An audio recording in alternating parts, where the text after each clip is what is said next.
Friends, welcome to YouTube channel education Niketan. 65वीं BPSC मुख्य परीक्षा को ध्यान में रखते हुए पेपर 2 के भारतीय राज्य व्यवस्था खंड के जो 10 महत्वपूर्ण प्रश्न हो सकते हैं इस बार के लिए, उन 10 प्रश्नों की सूची मैं आपके साथ लेकर उपस्थित हूँ। इन 10 प्रश्नों के चयन करने में हमने आज तक बीपीएससी के मुख्य परीक्षा में भारतीय राज्य व्यवस्था खंड से जितने भी प्रश्न पूछे गए हैं उन सारे ही प्रश्नों का अवलोकन किया है। बीपीएससी में जो प्रश्न पूछे गए हैं उन प्रश्नों को अगर हम टॉपिक वाइज देखें तो भारतीय संविधान यानी कि मौलिक कर्तव्य, मौलिक अधिकार और राज्य के नीति निर्देशक तत्व, इनसे संबंधित 11 प्रश्न पूछे गए हैं। राज्यपाल और राष्ट्रपति, इनसे संबंधित 7 प्रश्न पूछे गए हैं। आपको याद होगा कि 64वीं बीपीएससी में राज्यपाल से संबंधित एक कठपुतली वाला जो प्रश्न पूछा गया था उस पर काफ़ी विवाद भी हुआ था। चुनाव और चुनाव आयोग, इससे संबंधित 5 प्रश्न पूछे गए हैं। केंद्र राज्य संबंधों से संबंधित 5 प्रश्न, पंचायती राज संस्थाओं से संबंधित 3 प्रश्न पूछे गए हैं। आप याद रखेंगे कि जब बिहार में पंचायती राज संस्थाओं से प्रश्न पूछे जाते हैं तो उसके लिए आपको बिहार में जो पंचायती राज कानून है उसके प्रावधानों का भी उल्लेख करना होता है। इसके अलावा जो हमारा मेजर चंक है वो है कि भारत में राजनीति यानी पॉलिटिक्स इन इंडिया और पॉलिटिक्स इन बिहार। इससे आप देखेंगे तो पॉलिटिक्स इन इंडिया से 17 प्रश्न पूछे गए हैं और पॉलिटिक्स इन बिहार से 10 प्रश्न पूछे गए हैं। भारतीय राज्य व्यवस्था से संबंधित कौन से इंपॉर्टेंट टॉपिक्स हो सकते हैं, इसकी चर्चा हमने ऑलरेडी इससे पहले जो वीडियो अपलोड की थी करंट अफेयर्स इंपॉर्टेंट टॉपिक की 65वीं बीपीएससी के लिए, उसमें चर्चा हमने किया था कि इस बार भारतीय राज्य व्यवस्था से कौन कौन से खंड महत्वपूर्ण हो सकते थे। आज हम प्रश्नों को लेकर उपस्थित हैं।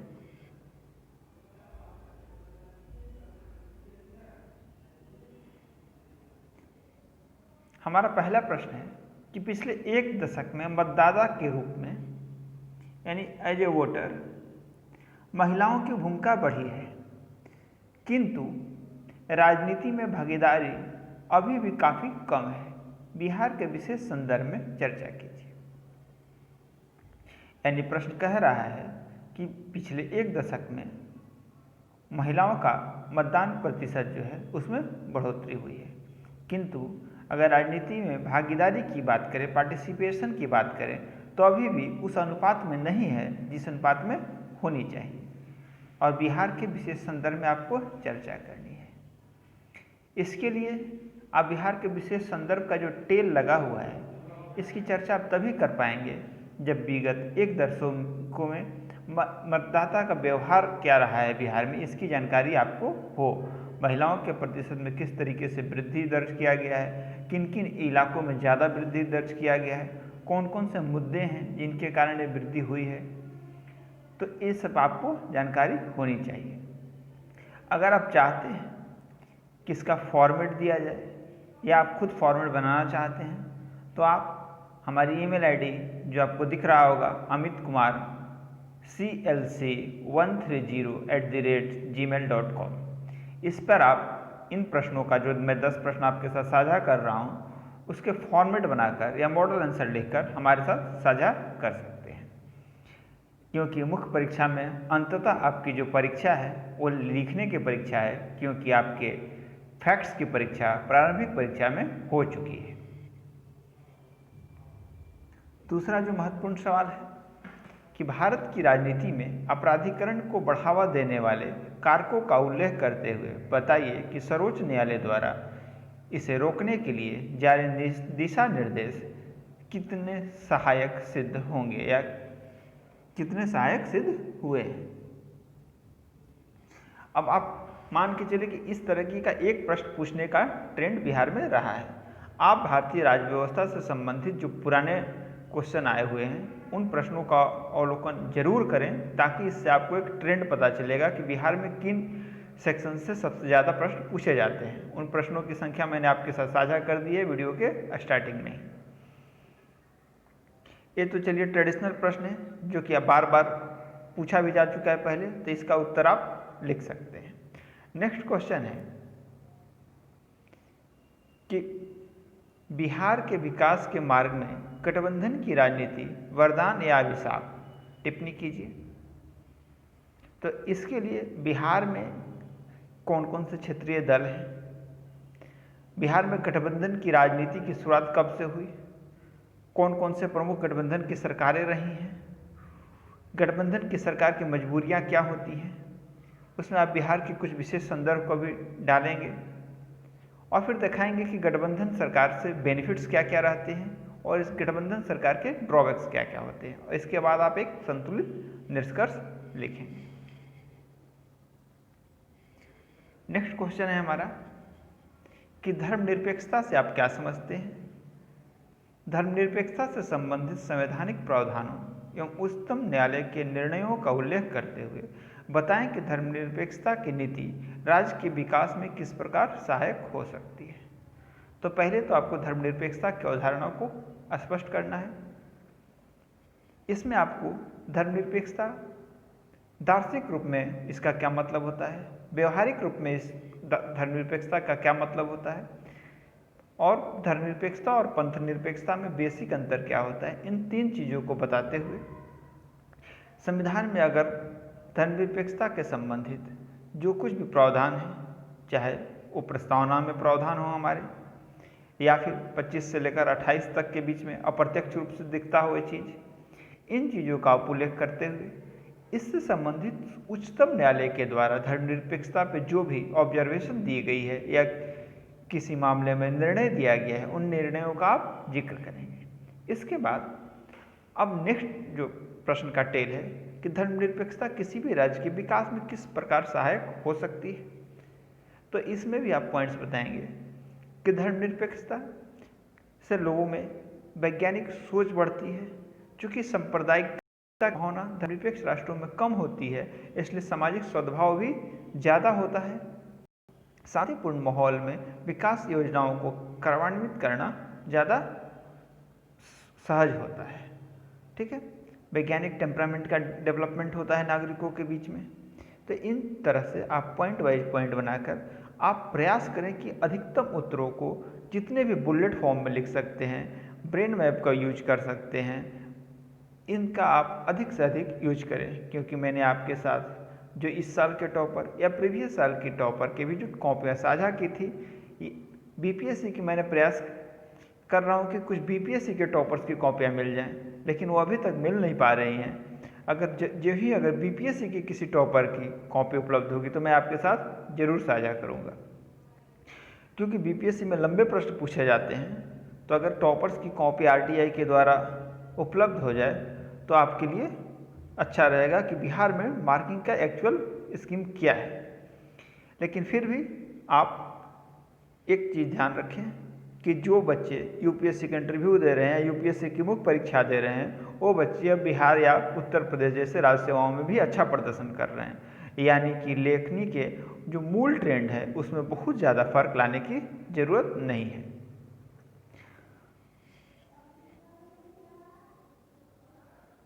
अब नेक्स्ट है हमारा केशवानंद भारतीवाद ने संविधान की सर्वोच्चता एवं लोकतंत्र को मजबूत बनाए रखने में महत्वपूर्ण भूमिका निभाई है, विवेचना कीजिए। आप केशवानंद भारतीवाद का जिक्र करते हुए आपको यहाँ बेसिक स्ट्रक्चर यानी मूलभूत संरचना का सिद्धांत भी देना होगा। उसने भारतीय लोकतंत्र को किस तरीके से मजबूती प्रदान की, इसको आपको बिंदुवार तरीके से बताना होगा कि लोकतंत्र के जो मूलभूत स्तंभ होते हैं, जैसे कि निष्पक्ष चुनाव, भारत का जो बेसिक संविधान का जो स्ट्रक्चर है उसमें धर्मनिरपेक्षता, केंद्र राज्य संबंध, संसदीय व्यवस्था, संघवाद, इन सारे मूल्यों को केशवानंद भारतीवाद ने क्या क्या मजबूती प्रदान की है, इसको आपको विस्तार से बताना है। और कुछ और वाद का जिक्र करके सुप्रीम कोर्ट को बताना है कि इस वाद ने किस तरीके से वाद के वादों के निर्णयों को भी प्रभावित किया है। क्योंकि केशवानंद भारती का इस बार देहांत हुआ है, इसके कारण ये टॉपिक काफ़ी इम्पोर्टेंट है। नेक्स्ट है कि बिहार में विगत एक दशक में मतदाता व्यवहार में आए परिवर्तनों की चर्चा कीजिए। आपके विचार से क्या इस क्वेश्चन को मैंने 2 बार में कर दिया है, यानी कि या तो पहले वाले हिस्से की तरह से प्रश्न पूछा जा सकता है या फिर दूसरी तरह से इस प्रश्न को ऐसे पूछा जा सकता है कि क्या आपके विचार में क्या बिहार में जाति एवं संप्रदाय आधारित राजनीति पुरानी बात हो गई है? टिप्पणी कीजिए। इसमें आपको बैलेंस करते हुए उत्तर लिखना होगा। आपको बताना होगा कि जाति और संप्रदाय की भूमिका आज भी चुनावों में बनी हुई है, किंतु पहले की तुलना में कम हुई है। अब आप इसको तथ्यों के माध्यम से बताएंगे। जो ही जाति पे प्रश्न पूछा जाए आपसे, आप Rudolph and Rudolph, Rajni Kothari जैसे चिंतकों को कोट करना ना भूलें, क्योंकि इन चिंतकों को कोट करने से आपके उत्तर की महत्व या क्वालिटी इंक्रीज होती है।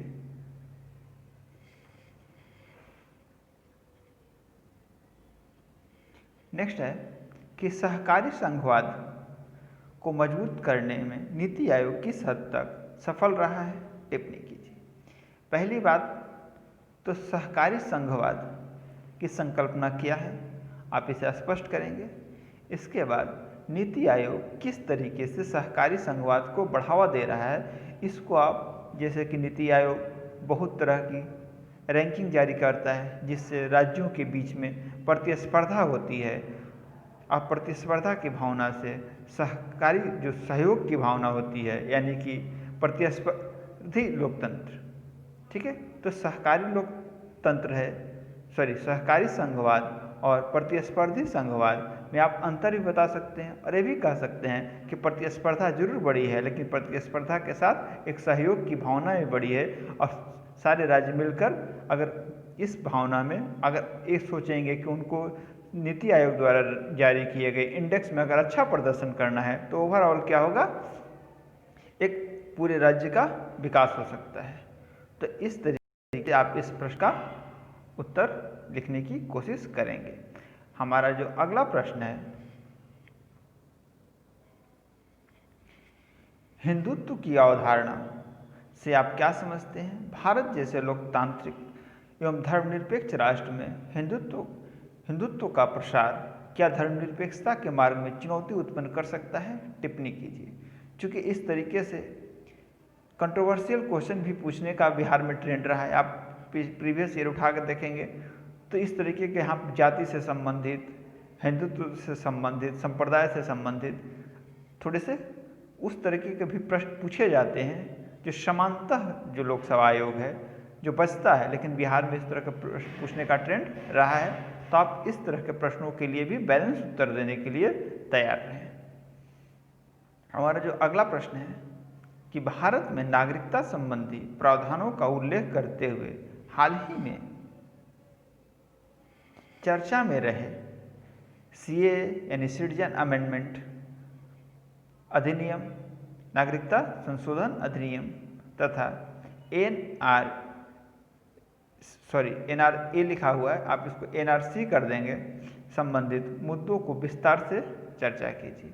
और जब इस विस्तार से आप चर्चा करेंगे तो आप जरूर पश्चिम बंगाल से संबंधित जो मुद्दे हैं उसकी चर्चा करेंगे, और उस पर बिहार का क्या प्रभाव पड़ सकता है, बिहार की कितनी जनसंख्या, कौन से एरिया ज़्यादा प्रभावित हो सकता है। इस कोई भी प्रश्न अगर आपसे पूछा जाए और वहाँ पे बिहार से संबंधित कोई भी तथ्य को इंक्लूड करने की संभावना बनती है, तो आप उस तथ्य को जरूर इंक्लूड करें।